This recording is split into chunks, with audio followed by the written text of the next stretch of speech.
गीता में अर्जुन को स्वयं भगवान कह रहे हैं कि उस परमेश्वर की शरण में जा, उसके लिए उन संतों के पास जा जो तत्वदर्शी हो। इसी प्रकार हजरत मोहम्मद को उनका अल्लाह कह रहा है कि कोई और पूर्ण परमात्मा है। उसको पाने के लिए उन तत्वदर्शी संत की तलाश कर। वो प्रभु कौन है, ये जानने के लिए कृपया अवश्य सुनिए जगत गुरु तत्वदर्शी संत रामपाल जी महाराज के अमृत वचन। सत्यार प्रकाश इसने लिख दिया सन 1875 में, और वेदों का अनुवाद शुरू किया इसने उसके बाद में। तो इसने जैसा भी दंत कथा लोगों से सुनी हुई थी, वेद व्याद इसने आवन ही थे वेद के से, इसको नहीं पता था वेदों का बिल्कुल भी। अगर पता होता तो इसी उल्ट व्याख्या नहीं करता। तो इसने सत्यार प्रकाश पहले लिखकर समाज में भेज दिया, और उसको कई वर्षों से लोग पढ़ रहे थे। उसके बाद इसने इनका यजुर्वेद का अनुवाद बाद में किया। तो इसने इसके दिमाग में तो खटके थी यह बात, वहां लिख दिया इसने कि उसमें 7 बार लिख रखा है कि परमात्मा साधक के घोर पाप भी काट देता है। पिता करो चाहे पुत्र करो, कोई दान देने वाले के पाप नाश हो जाते हैं। 7 बार लिख रखा है। यदि 1 बार लिख रखा होता ना इस मंत्र में, यो बिरणी के का के अंडोला बना देता और कति क्लियर नहीं होने देता। जैसे 5वें अध्याय के यजुर्वेद के प्रथम मंत्र में 2 बार स्पष्ट लिखा है कि परमात्मा सशरीर है, और स्वामी जी ने उसका पता नहीं के का के अड़ंगा कर रखा अनुवाद है। लोगों जैसे मैं जो हवी बिजली के शरीर के समान है। अब देखो, अभी नकलियां के ज्ञान की पूरी खाल नहीं उतरेगी, इतने इनकी ओरिजिनलिटी का पता नहीं लगेगा आपको, इनकी वास्तविकता पता नहीं लगा ये विद्वान थे या अविद्वान थे। और जब हमारे हृदय में ये जस जाएगा कि ये नकली नोट है, तो उस नकली नोट ने हम छुआ भी को ना फेंक देंगे ठाकर कागज की तरह, और असली को सीने से लगाएंगे, परस में डालेंगे छुपा के। तो असली और नकली का दोनों ओरिजिनल और डुप्लीकेट साथ साथ दिखाने से ही ज्ञान होता है, निर्णय होता है। अब वेद तो है ओरिजिनल नोट, और सत्यार प्रकाश में यदि वेद के विरुद्ध ज्ञान है तो सत्यार प्रकाश है डुप्लीकेट नोट। वेदों की आड़ में वेदों की ही महिमा बताकर इसमें गलत ज्ञान भर रखे हैं। देखो यजुर्वेद महर्षि दयानंद सरस्वती द्वारा अनुवादित है। प्रकाशक सार्वदेशी कार्य प्रतिनिधि सभा 2/5 महर्षि दयानंद भवन, रामलीला मैदान, नई दिल्ली। यजुर्वेद आर्य भाषा भाष्य संपूर्ण 40 अध्याय महर्षि दयानंद सरस्वती कृत। मुद्रक हैं prince offset printers 1510 Pataudi house, Daryaganj, New Delhi. इसमें 5वें अध्याय का प्रथम मंत्र में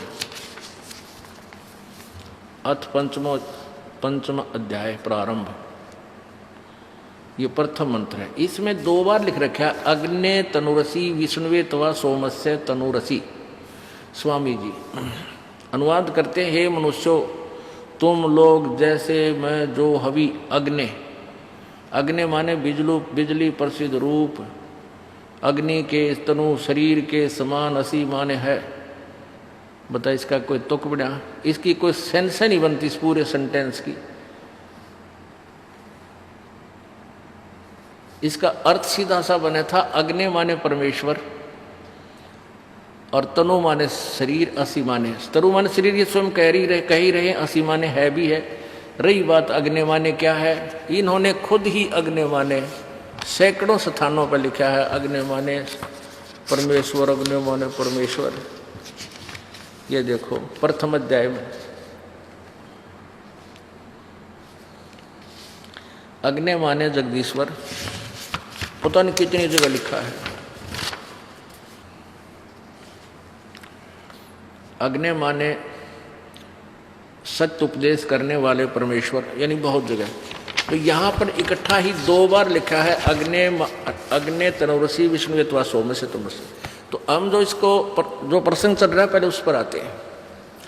ये है सत्यार प्रकाश। और ये है महर्षि दयानंद जी का चित्र। अब देखो, ओह, अब इस पोज ने देख के महर्षि जी के ने ओह आदमी कट के मर जा, ने सोचा भाई साहब विद्वान और महर्षि तो कितने देखा ना सुना।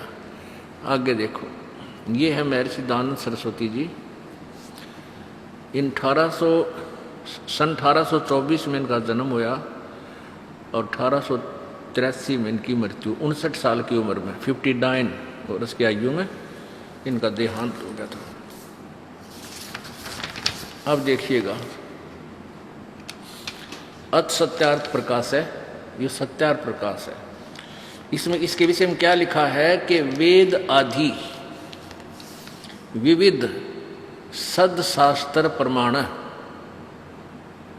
वेद आदि सदशास्त्रों के प्रमाणों सहित इसको लिखा गया है। किसके द्वारा? श्री मत परमहंस परिव्राजकाचार्य महर्षि दयानंद सरस्वती स्वामी विरचित है।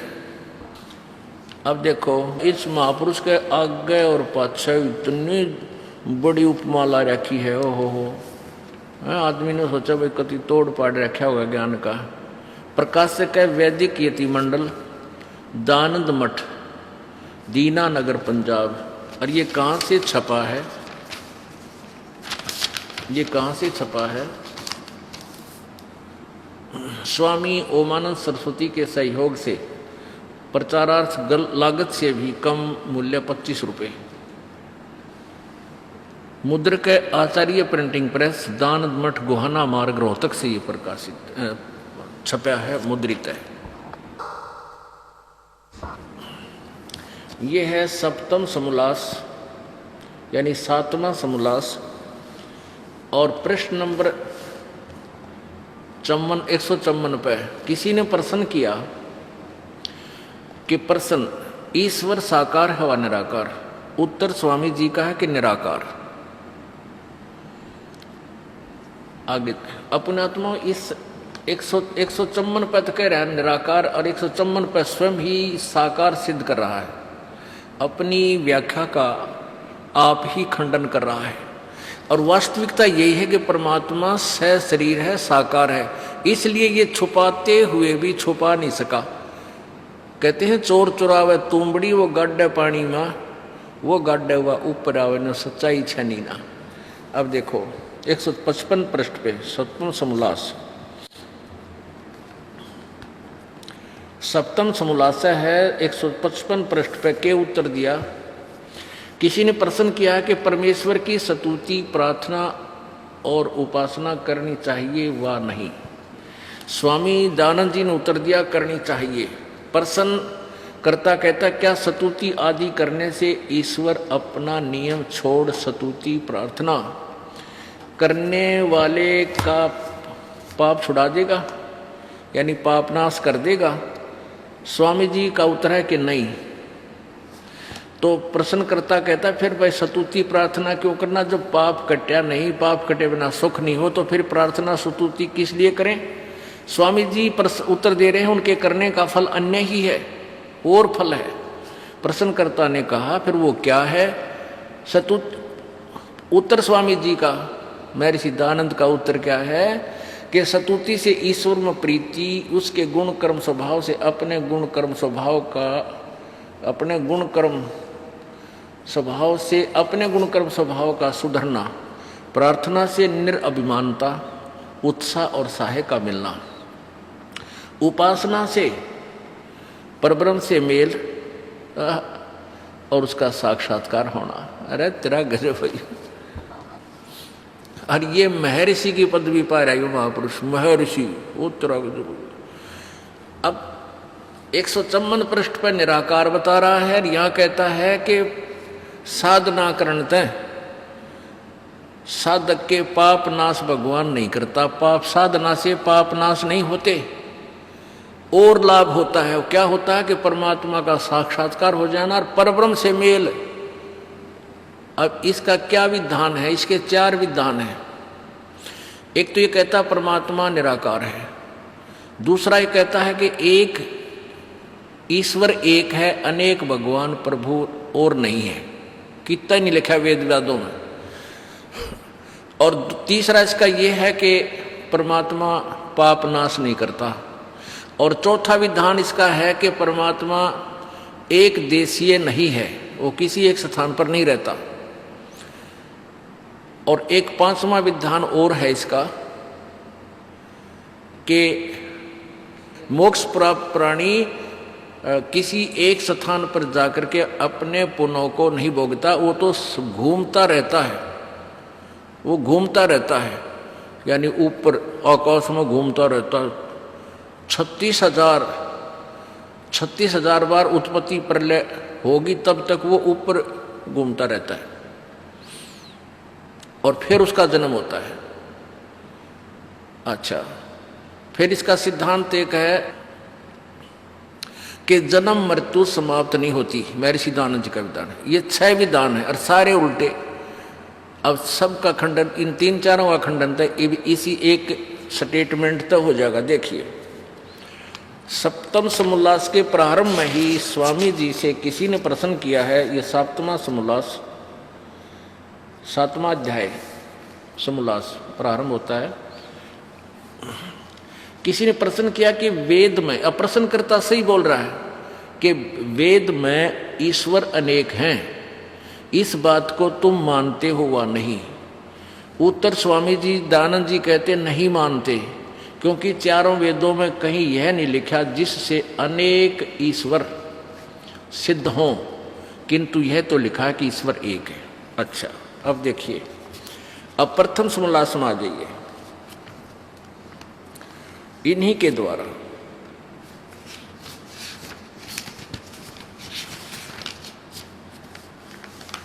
ये प्रथम समोल्लास देखिए, ये प्रथम समोल्लास पृष्ठ 15 पे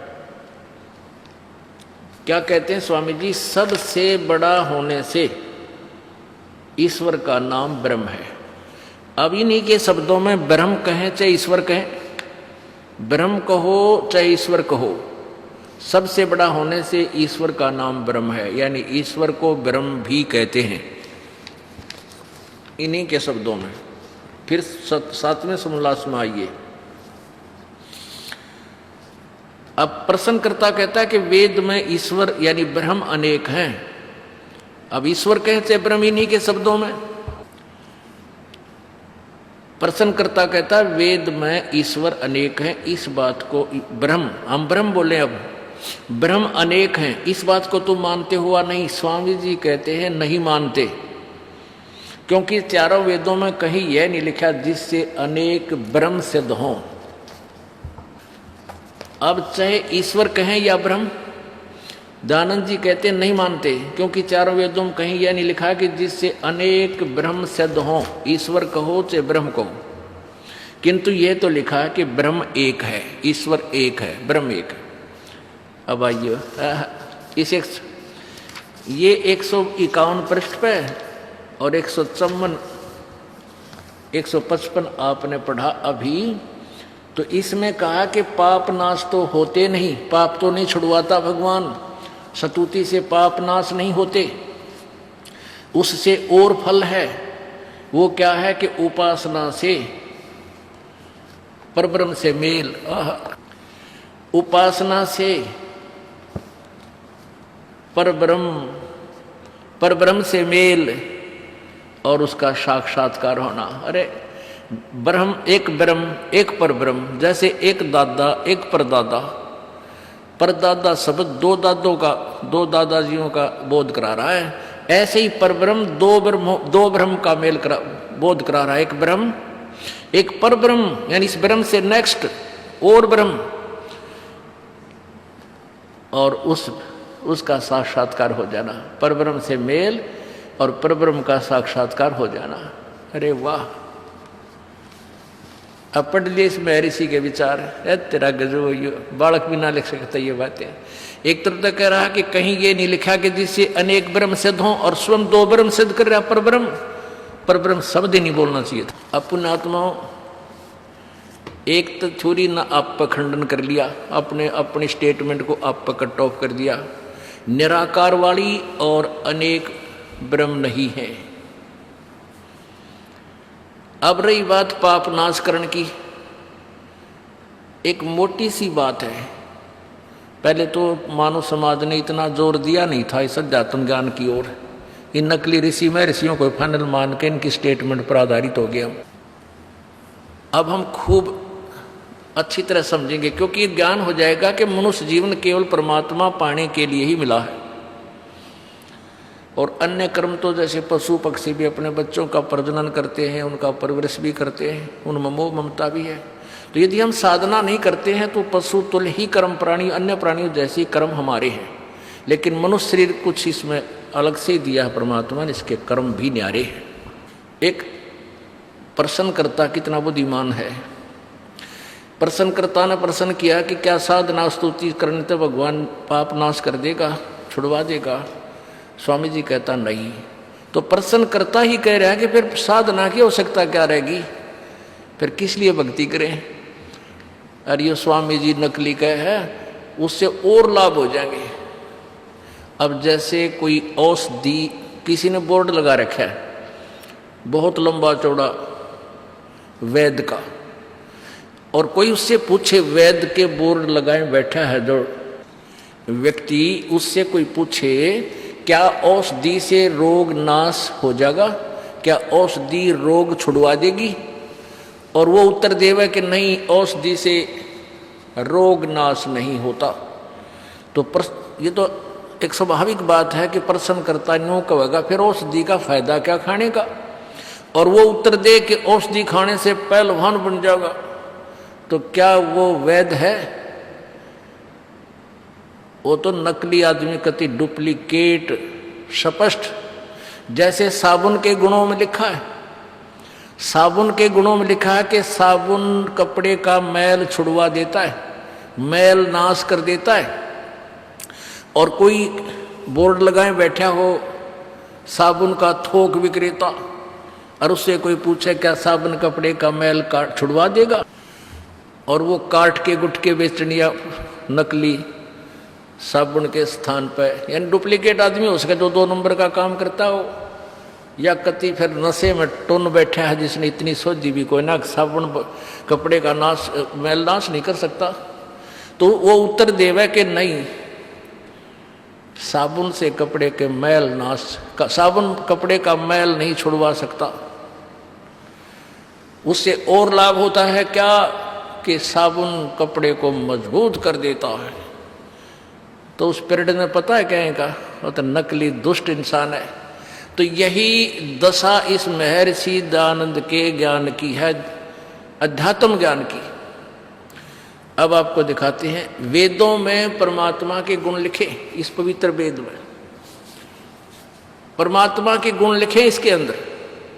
और परमात्मा के गुणों में लिखा है कि परमात्मा परमेश्वर पूर्ण ब्रह्म सत्य भक्ति करने वाले के घोर पाप का विनाश कर सकता है।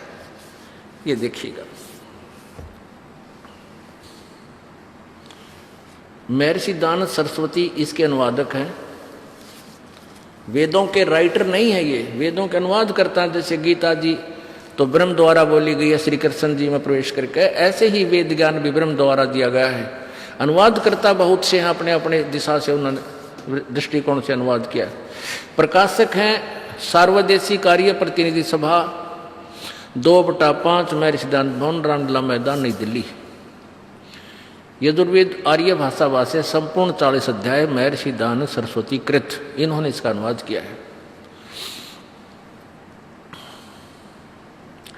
मुद्रक हैं प्रिंस ऑफसेट प्रिंटर्स,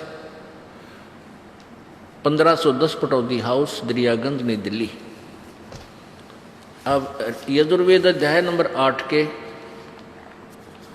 और श्लोक नंबर 13 को आपको सुना दिखाते हैं। अष्टमो अध्याय 8वां अध्याय 241 पृष्ठ पे हम देख रहे हैं। नीचे देखो,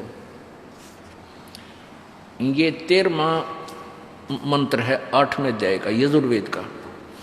इसमें लिखा है कि देव कर्तस्य एनस्य अवजनमसि, मनुष्य कर्तस्य एनस्य अवजनमसि, पितृ कर्तस्य एनस्य अवजनमसि,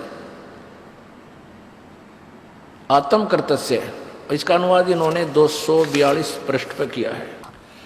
अब यहाँ इसने थोड़ी सी पूरी गड़बड़ कर दी। क्या लिखा कि हे सबके उपकार करने वाले मित्र आप, दान देने वाले के एनस्य माने अपराध के यानी पाप के विनाश करने वाले हो, साधारण मनुष्यों के किए हुए अपराध के विनाश करने वाले हो। अब ये पढ़ने वालों ने जो इनका अनुवाद पढ़ा तो ये देख, पहले तो सत्यार प्रकाश पढ़ते हैं। अब पुण्यात्माओं कोई भी व्यक्ति है पहले तो सत्यार प्रकाश पढ़ता है, सत्यार प्रकाश के बाद वो सोचता ही नहीं कि वेद भी जरूरी है पढ़ने। मान लीजिए किसी पुण्यात्मा ने इतनी भी सोचा कि महर्षि दानंद द्वारा अनुवादित वेदों को भी अपने घर पर ले जाते हैं, पढ़ने की चेष्टा की, तो इसमें लिख रखा है सबके उपकार करने वाले मित्र आप, दान देने वाले के पाप नाश कर देते हो, साधारण मनुष्यों के किए हुए अपराध विनाश कर देते हो। तो इन्हों सोचे तो मित्र के बारे में लिख रखा है, चलो आगे। यानी किसी के मन में उस सत्यार प्रकाश वाली व्याख्या पर शक नहीं हुआ, लेकिन दास का मोतियाबिंद हट गया। परमात्मा ने अज्ञान रूपी मोतियाबिंद का ऑपरेशन इस दास का कर दिया, और जिस कारण से इस दास को दूर से दिखाई देने लगे इन अज्ञानियों के अज्ञान अनुभव। ये देखिएगा सत्यार प्रकाश में, ये सत्यार प्रकाश महर्षि दानंद सरस्वती कृत वही है, नो का नो। इसमें मित्र के वो ये वही है, वैदिक यति मंडल दीनानगर पंजाब से संपादित है और मुद्रित है, आचार्य प्रिंटिंग प्रेस दानंद मठ गोहाना मार्ग रोहतक से। इसके प्रथम समलास में मित्र की व्याख्या की है। मित्र के विषय में बताया है कि जहां मित्र शब्द है वो परमात्मा का बोधक है। ये देखिएगा प्रथम समलास और प्रश्न नंबर 18 पे।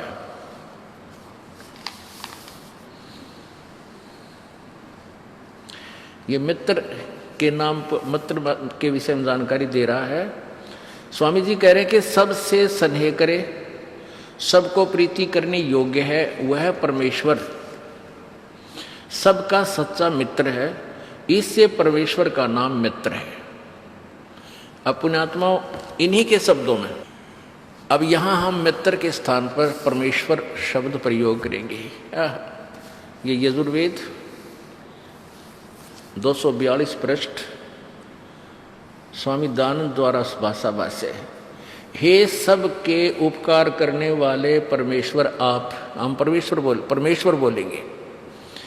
देव कर्तस्य दान देने वाले के एनस्य माने अपराध कहो चाहे पाप कहो। एनस्य माने इन्हीं के शब्दों में पाप भी होता है। पाप कहो चाहे अपराध कहो चाहे दोष कहो, अपराध पाप। पाप के अवजन्म माने विनाश करने वाले हो, छुड़वाने वाले हो, नष्ट करने वाले हो। मनुष्य कर्तस्य साधारण मनुष्यों के किए हुए, एनस्य माने अपराध अर्थात पाप के विनाश करने वाले हो। पितृ कर्तस्य पिता के किए हुए, एनस्य माने अपराध के, जिन्होंने विरोध आचरण लिखा है। अवजन्म माने अच्छे प्रकार हरने वाले हो। आत्म कर्तस्य अपने किए हुए, एनस्य माने पाप के अवजन्म नाश करने वाले हो, दूर करने वाले हो। एनस्य एनस्य अधर्म के अधर्म, ओहो अधर्म के यानी घोर पाप के भी नाश करने आ रहे हो। जानता हुआ मैं जो कुछ भी अधर्म आचरण किया करता हुआ करूं, अनजान मैं जो कुछ भी किया करता हुआ करूं, उस सब एन से माने पाप के, अपराध के, दुष्टाचरण के, पाप के दूर करने वाले। बता के कसर छोड़ दी वेद ने, तोड़ पाड़ दिया, कलम तोड़ दी कि जाने में अनजाने में जो भी हमसे पाप हो जाते हैं, जैसे जाने अनजाने में तो पहले हो लिए और ईब हम जाने के करा कोई ना। अब जैसे कुछ ऐसे पाप हैं जाने में ला ले, जैसे हमने पोछा लगाते हैं सुबह सुबह बहन बेटियां, तो उस पोछा लगाने में करोड़ों जीव मरते हैं। यदि हमारे पास सच साधना नहीं है तो वो पाप तो डायरेक्ट डिपॉजिट हो रहे हैं अलग से जमा होते पाप कर्मों में, और पुण्य जमा होते रहते हैं। तो उस प्राणी को जो सतगुरु शरण में नहीं है, पूर्ण परमात्मा के नुमाइंदे संत से उपदेशी नहीं है, और पूर्ण परमात्मा की सत साधना 3 मंत्र की नहीं कर रहा है, तो उसको तो दोनों भोगने पड़ेंगे। वो तो जान के पता भी है पाप हो रहे, फिर भी करने पड़ रहे। आली हल जोतता है। दास का खूब अनुभव है, क्योंकि दास का जन्म किसान परिवार में हुआ। तो क्या देखा करते थे कि जैसे हमारे अंकल जी के खेत जोतते थे, हल जोड़ते थे, तो उनके पीछे पीछे ना जाने कितने कीड़े मकोड़े उस मिट्टी में तो बाहर निकलते थे। किसी के पेट में फाड़ी, वो नोकीली फाड़ी निकल गई, किसी कछुए, मेंढक, छोटे मोटे कीड़े ऊपर आ जाते थे, उनको ये पक्षी खाते थे। तो कितना पाप एक हाड़ी को होता है। कहते हैं 1000 कसाई और 1 अड़ाई बोले हैं। एक आली जो है ना, 1 एकड़ जमीन में एक बार में उसको कुछ हिस्से में बांट लेता है। वो 30 फुट चौड़ी हुआ करती, तो उसमें से हल से ऐसे घुमाता था, उसको ऐसे बाता था राउंड सा लगा के। तो इतना पाप होता है। अब ये पता है किसान को कि ये पाप हो रहे हैं, लेकिन उनसे बच नहीं सकता। तो ये क्या लिखा है कि जाने और अनजाने में जो भक्त है, जो परमात्मा की सत साधना करता है, उससे जाने और अनजाने में। अब पहले अनजाने में तो जैसे हम कितना टेका और पता नहीं कितने मर गए, और एक पता भी है जैसे इसमें भाई जीव भी नष्ट हो रहे हैं, और उन कर्मों को हम त्याग भी नहीं सकते। तो उन कर्मों का उन पाप कर्मों का नाश वो परमात्मा करता, जानबूझ कर नहीं करे। बेमतलब जैसे बकरे खाते हैं, पक्षी मार कर खाते हैं, गाय मारते हैं, झोटे मार कर खाते हैं, वो तो बकवाद है। वो नहीं माफ हो सकते।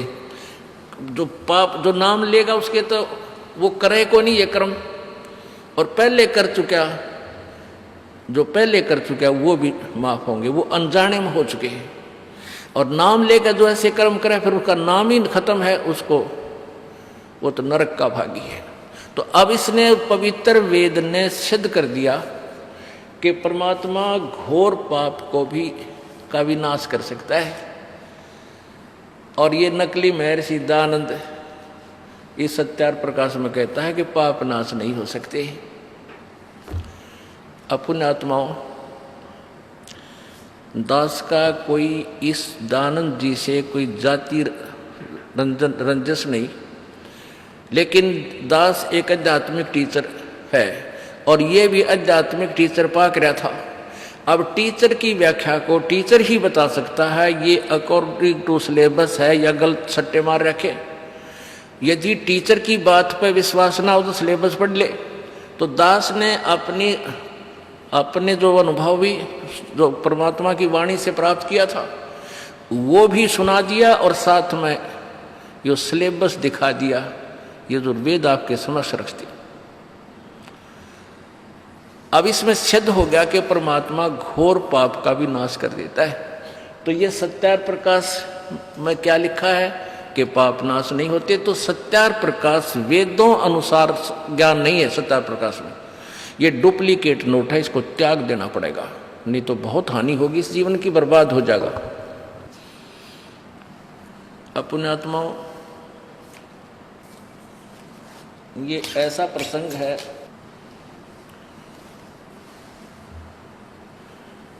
कि जब तक हम स्वयं परमात्मा के विधान से परिचित नहीं होंगे तो हमें विश्वास दृढ़ नहीं हो सकता, और जब तक हमें दृढ़ विश्वास नहीं होगा हम उस काम को सिरे नहीं चढ़ा सकते। कोई ना, जैसे हम किसी मार्ग पर जा रहे हैं, आगे जाकर किसी ने हमें कह दिया, क्योंकि हम सुना चल रहे हैं और किसी ने मना कर दिया कि नहीं ये रास्ता ठीक नहीं है, तो हमने मानना पड़ेगा अभी ये रास्ता ठीक नहीं। उसने हमें दिशा दूसरी दे दी तो हम उस पर चल पड़े। आगे जाके कोई कहता है कि ये रास्ता ठीक नहीं, तो हम फिर चक्कर में पड़ जाते हैं। तो उसका निर्णय कैसे हो? हमारे पास कोई व्यक्ति जैसे मैप दिखाता है, जैसे आज आपने अभी सुना था जो अभी ये जी जागरण पर प्रसारण चल रहा था 8 बजे। अब जैसे आप कहीं जंगल में चले गए, वन में, और वहाँ चल पड़े किसी रास्ते में, जा ही रहे हो, एक रास्ता चुनना पड़ेगा, और वहाँ कोई आपको आगे चल के कहता भी ये रास्ता तेरा ठीक नहीं, आपका रास्ता दूसरा जाता, तो आप उधर ही चल पड़ोगे। फिर तीसरा कहता है कि नहीं ये रास्ता भी ठीक नहीं, ये रास्ता इधर चलो, ये रास्ता सही है, तो आप असमंजस में पड़ जाओगे।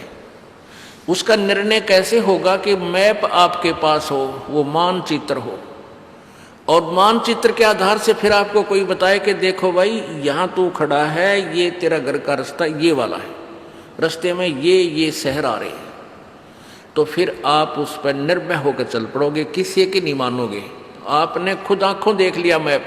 तो ये सदग्रंथ जो है ये परमात्मा का विधान है, इसी के अनुसार हमने चलना चाहिए, किसी की दंत कथा पर विश्वास नहीं करना चाहिए।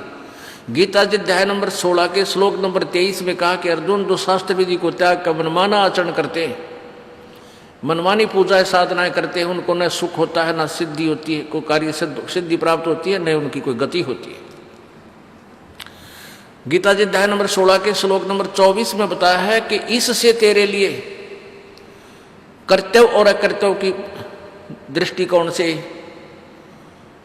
शास्त्र ही प्रमाण है, किसी की दंत कथा को मत मानना। तूने कौन से कर्म करने चाहिए और कौन से भक्ति कर्म नहीं करने चाहिए, उसके लिए सदग्रंथों का ही को प्रमाण मानना, किसी की बातों में विश्वास मत करना। जो संत शास्त्र अनुकूल साधना बताता है उसी के वचनों को स्वीकार करना, उसके द्वारा उससे ही ज्ञान ग्रहण करना और मंत्र ग्रहण करना। अपनात्मा एक बहुत बड़ा विषय है ये, इस अज्ञान को सुलझाने के लिए। लेकिन अब ये सुलझ गया, अब ये ऐसा सुलझेगा कि फिर कभी उलझेगा नहीं इस कलयुग में। परमेश्वर कबीर जी अपनी अमृतवाणी में कहते हैं, और ज्ञान सब ज्ञानड़ी, ये कबीर ज्ञान सो ज्ञान, जैसे गोला तोब का अब करता चले मैदान। कि और ज्ञान सब ज्ञानड़ी, जैसे लाल और लालड़ी, लालड़ी तो 20 रुपए की 100 रुपए की बिना होती, और लाल 9 करोड़ रुपए का कीमत रखता है। तो परमात्मा कबीर जी अपनी महिमा आप ही बताते हैं कि और ज्ञान सब ज्ञानड़ी, ये कबीर ज्ञान सो ज्ञान, और जैसे गोला तोब का करता चले मैदान। फिर परमात्मा बताते हैं, नौमन सूत उलझिया, ऋषि रहे झकमार, और सतगुरु ऐसा सुलझा दे उलझे ना दूजी बार। 1 किलो सूत उलझ जाना हमने देखा, हमारी मार दादी ताई का क्या करती, सूत को ऐसे उसमें डाल और फिर उसको सुलझाने लग जाती, तो वो उलझ पुलझ हो गए, और टूटने का डर में टूटना नहीं चाहिए, फिर इसमें गांठ पड़ जाएगी। वो सुलझाने में एक होता था वो गोला सा, उस संदोग जो है ना सारा दिन लग जाता उनको सुलझाने में। परमात्मा कहते हैं कि इस काल भगवान के नकली संतों, ऋषियों, गुरुओं और मैं ऋषियों ने ये तत्व ज्ञान को बिगाड़ दिया, शास्त्रों को ज्ञान को बर्बाद कर दिया, नौमन सूत उलझा दिया, और ऋषि रहे झकमार। इन ऋषियों को भी रास्ता नहीं मिला, ज्ञान प्राप्त नहीं हुआ, और सतगुरु ऐसा सुलझा दे उलझे न दूजी बार। अब ये ऐसा ज्ञान निखर जाएगा जैसे शुद्ध, जैसे देसी अपने स्वदेशी घी को, भैंस के गाय को घी को, और अच्छी तरह गर्म करके निथार के उसको और दूसरे पात्र में डाल दिया, तो 20 वर्ष रखा रहो, खराब ना हुआ। तो ऐसे ही ये ज्ञान इस दास के ऊपर मेहर हुई कबीर परमात्मा की, पूज्य गुरुदेव की। इस दास ने इस तत्व ज्ञान को ऐसा निखार के और ऐसा ताक गर्म करके ये अनुभव की पुस्तक लिख दी, ज्ञान गंगा, आध्यात्मिक ज्ञान गंगा, भक्ति सौदागर को संदेश, गहरी नजर गीता में, परमेश्वर का सार संदेश आदि, ये घी ताक डाल दिया। अब इस कलयुग में ये उड़ जाएगा नहीं, जिसने भक्ति चाहिए उनका बेड़ा पार होगा। अब बात रही परमात्मा निराकार है व साकार।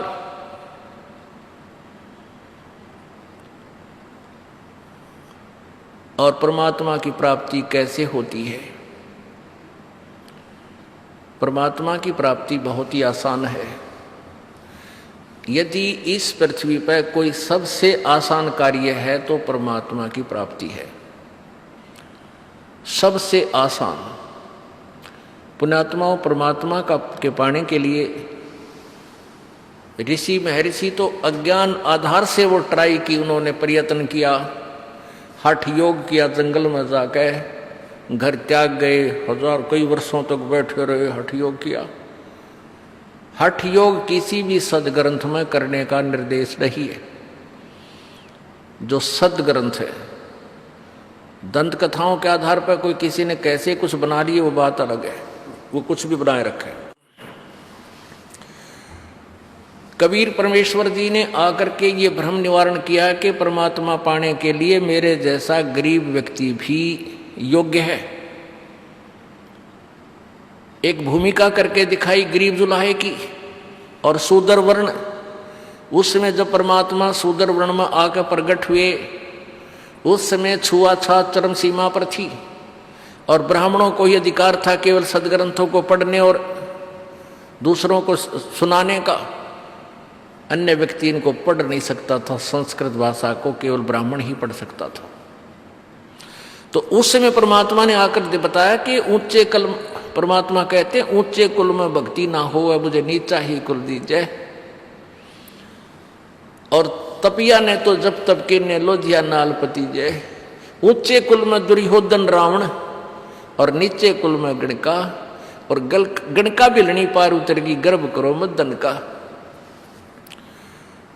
अब ऊंचे कुल में अभिमान स्वाभाविक है, और जहां अभिमान है वह भगवान नहीं हो सकता, ये भी स्वाभाविक है। परमात्मा वहां आता है जहां विनम्रता हो, हृदय में सच्चाई हो, सच साधना हो, तब परमात्मा आपको प्राप्त होगा। तो कबीर परमेश्वर जी ने ये भ्रम निवारण किया कि ये ज्ञानी लोगों ने हठ योग कर करके पता नहीं कहाँ कहाँ साधनाएं की, और जहाँ साधनाएं की जैसे भी डले डोए उनको लेकर के स्वर्ग आदि चले गए, या सिद्धियां प्राप्त करके यहाँ पर प्रभु पाक गए। और जहाँ पर उन्हें साधनाएं की उन हठ योगियों ने, उनका नाम तीर्थ रख दिया, और उन तीर्थों की महिमा इन अज्ञानियों ने बता दी। उस तीर्थ पर जाने से ये लाभ है, उस तीर्थ पर जाने से ये लाभ है। ये बोली आत्मा उन तीर्थों के चक्कर में भटकती रहती है, और उन तीर्थों पर जाने से पाप के अतिरिक्त कुछ भी प्राप्त नहीं होता। अपने आत्माओं, वो तीर्थ कैसे बने कि किसी साधक ने वहां जैसी भी वो साधना जिस भी देव की करता था वह बैठ कर साधना की, वो तो चला गया अपनी साधना जैसे कर्म किए उसको लेकर के। अब उस वाली साधना भी अगर तूने को प्राप्ति करनी है तो उसको कहीं कर ले, वहां उस दर्शन मात्र से नहीं, जैसे उसने किया वो कहीं बैठकर कर ले, उस वाले डले की तर डोले, तब तुझे लाभ होगा, केवल उस स्थान को देखने से नहीं होगा। तो परमात्मा की प्राप्ति सबसे आसान काम, सबसे इजी वर्क। अब जैसे कबीर परमात्मा जी कपड़ा बुनते थे, खड्डी में बैठ गए और सुमरण भी करते थे, लोगों को दिखाते थे कि परमात्मा ऐसे पाया जाता है। आदरणीय गरीबदास साहिब जी किसान थे, जाट घर में जन्म था, छुडानी गांव, जिला जज्जर, हरियाणा में। वो जब युवा हुए तो हल जोतते थे, पहले गायों के गवाले थे, पाली जाया करते, और फिर हल भी जोतते थे, किसान का काम भी करते थे और भक्ति भी करते थे। आदरणीय नानक साहिब जी भी किसान का काम भी करते थे और साधना भी करते थे। रविदास जी जूते भी बनाते थे और साधना भी करते थे। यानी किसी भी महापुरुष का इतिहास देख लो जो अपने स्वाभाविक कर्मों को करता हुआ परमात्मा को प्राप्त हुआ। उसके विषय में क्या बताया है कि नाम उठत नाम बैठत नाम सोवत जागवे, नाम खाते नाम पीते नाम सेती लागवे। यजुर्वेद अध्याय नंबर 40 के मंत्र 15 में लिखा है कि ओम कर्तु समर, कलवे समर और कर्तुम समर। ओम नाम का जाप काम करते करते सुमन कर, विशेष कसक के साथ सुमन कर और अपने मनुष्य जीवन का प्रथम कर्तव्य समझकर इसका सेवन कर। गीता जी अध्याय नंबर 8 के मंत्र श्लोक नंबर 7 में कहा कि अर्जुन तो युद्ध भी कर और सब समय में मेरा स्मरण भी कर, ओम नाम का सिमरण कर। ओम नाम के सिमरण का गीता जी अध्याय नंबर 8 के मंत्र 13 में लिखा है कि ओम इति एक अक्षरम ब्रह्म व्यवहारन माम अनुस्मरण, यह परियाति तजन देहम सयाति परमाम गतिम। ओम यह एक अक्षर मुझ ब्रह्म का, माम ब्रह्म का उच्चारण करके सिमरण करता हुआ जो व्यक्ति शरीर त्याग कर जाता हुआ भी इसका सिमरण करता रहता है तो मेरे वाली परम गति को प्राप्त होता है। अपनी परम गति को उसने 7वें अध्याय के 18वें श्लोक में अनुत्तम कहा है कि ये ज्ञानी आत्मा है तो उद्धार जो मुझे भी पसंद है, लेकिन ये मेरे वाली अनुत्तम घटिया साधना में ही लीन है, क्योंकि गीता जी अध्याय नंबर 18 के श्लोक नंबर 62 में कहा है कि अर्जुन तू सर्व भाव से उस परमेश्वर की शरण में जा, उसकी कृपा से परम शांति और शाश्वत स्थान यानी सनातन परम धाम उस सतलोक को प्राप्त होगा, फिर तेरा बहुत जन्म नहीं होगा। उसके लिए 18वें अध्याय के 64वें श्लोक में कहा है कि उस परमात्मा को कैसे पाया जाएगा, जिसके विषय में गीता जी अध्याय नंबर 15 के श्लोक नंबर 1 से 4 में कहा कि उसकी तत्व ज्ञान प्राप्त होने के बाद उस तत्व ज्ञान रूपी शस्त्र से इस अज्ञान रूपी गुत्थी को काट के उसके पश्चात उस परम पद परमेश्वर की खोज करनी चाहिए, जहां जाने के बाद जीव फिर दोबारा लौट कर संसार में नहीं आता, अर्थात उसका कभी जन्म नहीं होता। और जिस परमात्मा ने सारे ब्रह्मांडों की रचना की है वो गीता ज्ञानदाता से कोई और है। गीता ज्ञानदाता अपनी स्थिति 4थे अध्याय के 5वें श्लोक में 9वें श्लोक में कहता है कि अर्जुन तेरे और मेरे बहुत जन्म हो चुके, तू नहीं जानता मैं जानता हूं। अब कहता है 70वें अध्याय के 23वें श्लोक में कि उस परमात्मा सच्चिदानंद घन ब्रह्म के मंत्र 3 मंत्र का जाप उसके पाने का ओम तत्सत। ये तत् और सत सांकेतिक है, ये दास बता सकता है और किसी को पता नहीं, और पता है तो बता नहीं सकता कि वो अधिकारी नहीं, उससे लाभ नहीं हो सकता। कि दास से सुनकर किसी को पता भी लग गया हो तो अगर वो ऐसा कोशिश करेगा तो उसका नाम नष्ट और भक्ति बर्बाद, और अधिकारी नहीं है जो उसके अनुयायी होंगे वो भी अपना कर्म बिगाड़ कर अपना जीवन नष्ट करेंगे। तो ओम तत्सत ये 3 मंत्र का जाप है। ओम ये ब्रह्म का जाप है, तत् ये सांकेतिक, ओम और तत् मिलकर ये सतनाम बनता है। ये जो तत् शब्द ये सांकेतिक है, ये परब्रह्म का जाप है, अक्षर पुरुष का जाप है। और तीसरा सत शब्द है, ये सारनाम, ये परम अक्षर ब्रह्म का मंत्र है। तो उस परमात्मा के पाने की सबसे आसान तरीका है कि नाम उठत नाम बैठत नाम सोत जागवे, नाम खाते नाम पीते नाम सेती लागवे। जैसे एक बहन रोटी बनाती है, खाना बनाने के लिए कितना साजबाज जिसे एकत्रित करना पड़ता है, चकड़ा, बेलन, फिर गैस, चूल्हा, फिर परात, चमटा, लोटा, फिर तो पतीला, फ्राई पैन, फिर सब्जी काट कर, प्याज न्यारे काटा, टमाटर न्यारे काटा, मिर्च न्यारे काट कर फिर सब्जी, फिर और आटा गूंदा, तब 2 रोटी बने। और प्रतिदिन दोनों टाइम कंपलसरी और करते हैं हम डेली, काम चल रहा है को ना करे बिना। तो इसमें भी, और फिर आटा कितना आवे, आटे के लिए मजदूरी करनी पहला, को किसी तरह की करे, को किसान का काम करे है, कोई दुकान का करे या नौकरी का करे रहे कि, तो सारा दिन 8 घंटे, नौकरी वाला तो 8 घंटे, और किसान और मजदूर तो पता नहीं कितने दिन के समय लगा रहता है, दुकानदार भी सुबह बैठे शाम तक। तो जब जाकर आटा मिल रहा है, वो नमक मसाला मिल रहा है, और फिर उसको बनाने में कितना समय, और हम डेली करते हैं। और परमात्मा पाने में कुछ भी ना करना, नाम उठत नाम बैठत, लोट के बैठ के चलते फिरते सुमरन तक करना जो गुरु जी ने दे दिया, और वो भी ना करेंगे फिर मार्ग किसी नालायक नहीं। तो इस मंत्र की कमाई से परमात्मा प्राप्ति होगी। अब कैसे होगी? जैसे आप यहां आते हो, आपसे प्रथम मंत्र दिया जाता है। प्रथम मंत्र हमें यहां तक क्लियर करेगा। हमारी इस शरीर के अंदर कमल बने हुए हैं, रीढ़ की हड्डी के अंदर की तरफ, बैकबोन के इंटरनल साइड में, बैकबोन के बीच में हमारे एक ऐसी अंदर की तरफ अंतड़ी सी बनी हुई है, जैसे ये हाथ की रेखाएं ऐसी होती है ना, गोल गोल सी उंगलियां की ऐसी, और उनके अंदर ऐसी आकृति है जैसे कमल के फूल, कमल के पत्ते होते हैं, बहुत बिल्कुल छोटे से। तो इस तरह अंदर हमारे शरीर में कमल बने हुए हैं।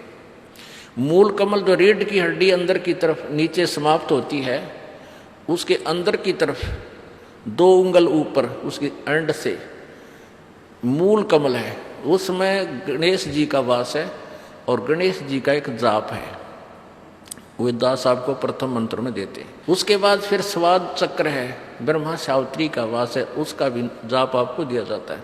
फिर नाभि कमल में विष्णु और लक्ष्मी जी का निवास है, उसका भी एक मंत्र दिया जाता है। हृदय कमल के अंदर पार्वती और शिव का वास है, उसका भी आपको एक मंत्र दिया जाता है। कंठ कमल में, यहाँ नहीं, इसके बैक में, जहाँ रीढ़ की हड्डी थोड़ी सी बैंड होती है, रीढ़ की हड्डी जो ऊपर आके ये थोड़ी सी बैंड होती है गर्दन के पास, इस बैंड से पहले अंदर की तरफ इसका कुछ हिस्सा चौड़ा है।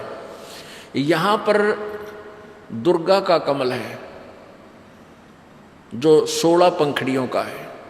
कमल की पंखड़ी जैसे इसका आंतड़ी सी बनी, छोटी छोटी बिल्कुल बारीक सी।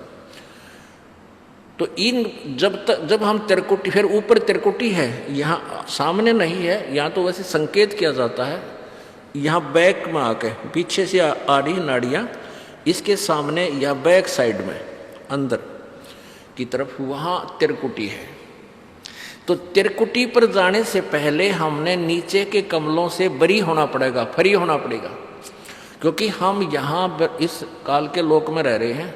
ब्रह्मा विष्णु महेश और ये देवता हमारे को यहाँ राहत दे रहे हैं।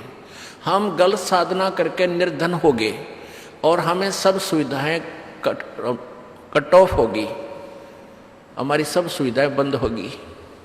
अब जैसे आप विदेश गए हो और फैक्ट्री ला ली, आप यहीं समझ लो आपने कोई फैक्ट्री लगा ली, फैक्ट्री में लाभ होया को नहीं, तो आपका टेलीफोन कनेक्शन कट गया क्योंकि बिल नहीं भरे, आपका जो है ना बिजली का कनेक्शन कट गया क्योंकि आप बिल नहीं भर पाए, ऐसे पानी का कनेक्शन कट गया, और भी जो भी सुविधा प्राप्त थी वो सब आपकी जो है ना कट ऑफ होगी। तो आप दोनों निर्धन हो गए। तो कोई ऐसा प्रभावशाली व्यक्ति आपको मिले और वो उन महकमों को का गारंटर बने, आपकी सब सुविधाएं चालू करावे और फिर आपसे कहे भी आप इनका बिल भरो कमाई करके। तो ऐसे ये दास आपका गारंटर बन गया और ब्रह्मा विष्णु महेश इन देवताओं से आपका कह करके आपका काम चालू करा दिया। जैसे सरकार गरीब आदमियों को सब्सिडी भी दे देती है, अभी ईब तू आगे अपना धंधा खुद कर ले, पाया पर खड़ा हो, काफी राहत दे देती। ऐसे ही परमात्मा आपको सब्सिडी देगा प्रारंभ में। तो वो सब फिर आपने इस मंत्र की कमाई की मजदूरी करनी है। इन भगवान इन देवताओं की पूजा नहीं है ये, या तो मजदूरी है और मजबूरी है। इनकी एक नाम की कमाई करके फिर आप इनका जो हमारे ऊपर ऋण है वो ऋण दे देंगे, ये हमें यहाँ से बरी कर देंगे। तो त्रिकुटी पर जाने से पहले हमने नीचे के सब क्रियाओं से बरी होना पड़ेगा, यहाँ से नो ड्यू सर्टिफिकेट लेना पड़ेगा। और ये राधा स्वामी पंथ वाले क्या कहते हैं, हमारे गुरुजी कहते हैं हमने नीचे का कोई लेन देन नहीं है, हमारा मार्ग तो त्रिकुटी से प्रारंभ होता, हम सीधे त्रिकुटी से जाएंगे। त्रिकुटी को बरवाड़ा का बस स्टैंड नहीं कोई जाके वहाँ कोई जा खड़ा हुआ है रिक्शा में या वैसे पैदल, बालका खेल बना रखा है, त्रिकुटी ने देखा भी नहीं है। त्रिकुटी तो इंटरनेशनल एयरपोर्ट है, अंतरराष्ट्रीय हवाई अड्डा।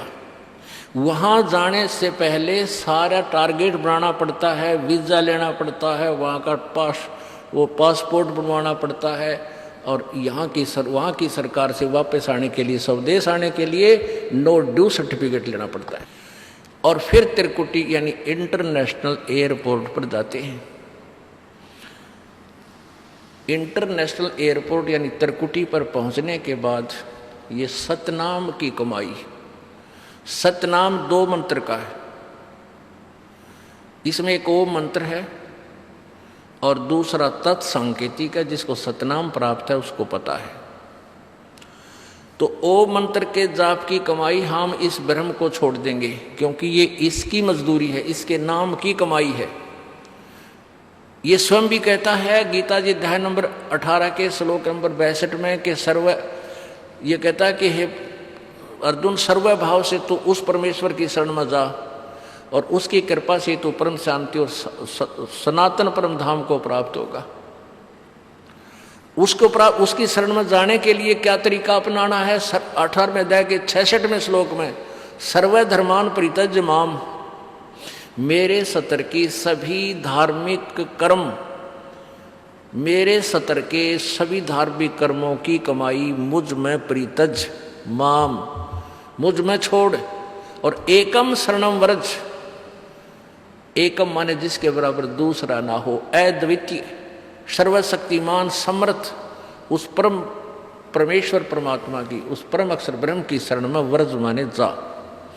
और इन नकलियों ने, इन डुप्लीकेट ऋषि महर्षि अनुवादकर्ताओं ने 18वें अध्याय के 66वें श्लोक का अर्थ व्रज माने आना कर दिया। व्रज माने जाना होता है। ये शब्दकोश हमारे पास है, ये देखिए, ये शब्दकोश हमारे पास है, इसमें देख सकते हैं। संस्कृत हिंदी शब्दकोश, हिंदी कोश, वामन शिवराम आपटे, ये है मोतीलाल बनारसी दास पब्लिशर प्राइवेट लिमिटेड दिल्ली से। इसके 993 पृष्ठ पे वर्ज, वर्ज माने जाना, चलना, प्रगति करना, विदा होना आदि, निर्वासित होना, संसारिक वासनाओं को छोड़ देना, यानी चला जाना, छोड़ देना, यहाँ से चला जाना। और इन सभी ने क्या कर रखा है? आना कर रखा है। 1-2 एग्जाम्पल दिखाता हूँ आपको।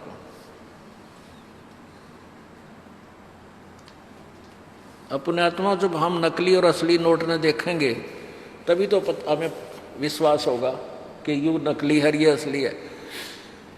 एक बहन ने PhD कर रखी है Sanskrit, MA in Sanskrit and Shastri, और PhD कर रखी उस लड़की ने। उपदेश लिया उस बेटी ने, हिसार से रहने वाली है। तो उसने कहा जी जो अनुवाद आपने किया ये तो अद्वितीय है, कभी बुद्धि ही नहीं गई किसी की यहाँ ऐसे, और बिल्कुल व्रत माने जाना ही होता है। अब उस बेटी की शादी होगी एक ऐसे ही PhD संस्कृतायत है, उसको अपने पति से उसने बताया तो वो मान के राजी नहीं, क्योंकि पढ़ा लिखा भी स्वयं में संस्कृत, PhD संस्कृत में। तो उसने कहा कि उस बेटी ने बताया कि उसने, मेरे पति ने एक और शब्द को और ले रखा किसी का, उसमें व्रज माने जाना भी है और आना भी। गाँव काट दिया रोगे। अब गो माने जाना है तो आना क्यों कर हो जाएगा गो का अर्थ।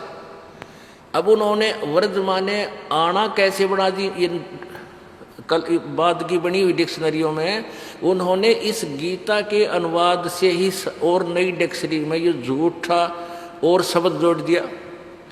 इसी के रेफरेंस को लेकर अनुवादकर्ताओं ने व्रज माने आना लिखा है, तो उसने व्रज का अर्थ आना भी उसी के रेफरेंस दे करके कर दिया।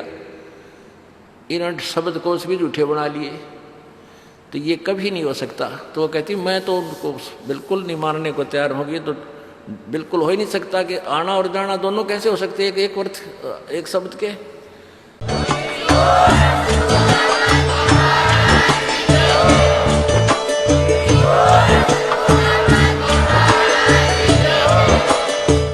सुन रहे थे जगत गुरु तत्वदर्शी संत रामपाल जी महाराज जी के मंगल प्रवचन। अधिक जानकारी के लिए विजिट कीजिए हमारी वेबसाइट www.jagatgururampalji.org। संत रामपाल जी महाराज जी के शुभ आशीर्वाद से पूरे विश्व भर में 500 से भी ज्यादा नाम दीक्षा केंद्र हैं, जिन पर संत रामपाल जी महाराज जी द्वारा ऑनलाइन निशुल्क नाम दीक्षा दी जा रही है। अपने नजदीकी नाम दीक्षा केंद्र का पता करने के लिए संपर्क करें 8222880541।